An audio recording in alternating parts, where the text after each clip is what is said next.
Magandang araw sa lahat. Welcome sa ating Japan Kusina. Maayong adlaw. Magluluto po tayo ngayon ng pinasarap na malaking sugpo.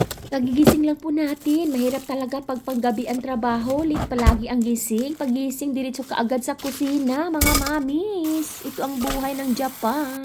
Pag hindi tayo makakain, walang ibang mautusan kundi ikaw lang, kaya sariling kayod. Kaya ang hirap magkasakit dito sa ibang bansa, kaya pangalagaan natin ang ating mga sarili mga kabayan. Ayan, frozen pala yung ating sugpo, ibabad muna natin sa malamig na tubig at hiwain natin sa may likod para makuha yung kanyang dumi. At isa pa, madalang kainin, hindi ka na mahirapan sa pagbalat.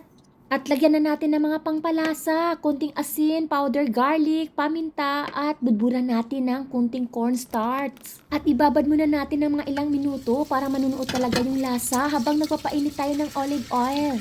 Pa-fry muna natin ito ng bagya. Pag nag-iba na yung kulay ng supo, baliktarin natin at ganun din sa kabila. Mayroon akong natitira na shrimp na walang balat na pang shabu-shabu, isalin na natin ito. Kukuha tayo ng pangpalasa sa ating niluluto. Ito po ay chili sauce. Ito ay bida ng ating recipe ngayon. At hanguin natin ito. Set aside muna natin. At kukuha tayo ng panibagong fry pan na medyo magaan para pag mikos-mikos, madali lang. Lagyan muna natin ng kunting olive oil bago lagyan ng butter para hindi masunog. Isunod na natin ang ating mahiwagang bawang. Ang dami-daming garlic ito. Walang makapasok na wakwak sa among balay karon. Jordan lang po. Joke. Maglagay na tayo ng wine. Damihan po natin ito para malasing ang ating sugpo.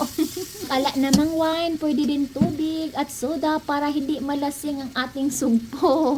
Joke lang ha, wala ng ating stress. Konting-konting tawa dyan, mga kapatid, mga kamamis. At maglagay na tayo ng pangpalasa, chili sauce. Tansyahin nyo na lang kung gaano karami ang ilagay nyo. Hayun sa inyong panglasa, maanghang po talaga ito. Stir sauce, konting paminta, asukal, napapabalance ng lasa at ang pinakahuli, lagyan natin ng lemon. Halu-haluin natin ng mabuti, konting mikos-mikos para mag-combine lahat ng lasa. Hanguin na natin, kainan na po ito. Ang sarap, ang bango-bango ng bahay.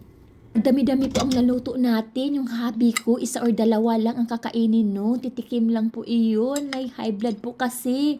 Hutundo, tayo lang kakain nito. Hanggang bukas po ito. Kaya let's eat na. Subukan na po natin kung pasado sa ating panglasa. Ayan, pag good food kaayo, masarap, medyo mahanghang. Hindi medyo mahanghang talaga, pero masarap po siya. Hindi pwedeng walang kanunani, kanin ba? Kailangan magkamay. Sa suspa lang ulam na. Pati kamot ato nani matupsan sa sarap ng sauce. Dito na lang muna tayo, sa susunod na naman. Salamat sa inyong panunood. Follow for more. Mata ni, bye!